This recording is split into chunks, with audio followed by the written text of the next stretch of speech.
L-Arkivji Nazzjonali għadhom kif akkwistaw kollezzjoni fotografika li tmur lura snin 60 tal-ewwel fotoġurnalist f'Malta, Carmenu Fava, magħruf ma' kulħadd bħala Charlie.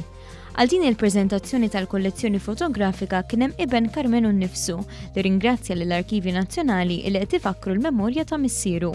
Madan l-istazzjon Dr. Steve Borch mill-Bord tal-Arkivji Nazzjonali stqar li din il-kollezzjoni hija ritratt ta' Malta fi żminijiet fejn kien għaddej tibdil sieħ. Spjega x'ħallilna Carmenu.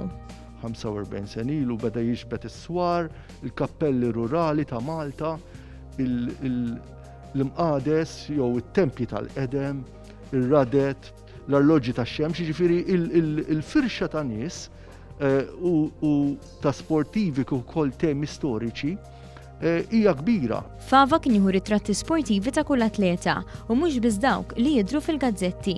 U b'hekk din il-kollezzjoni ħajkollha eluf ta' ritratti uniċi ta' sportivi Maltin li possibilment qatt ma deru qabel.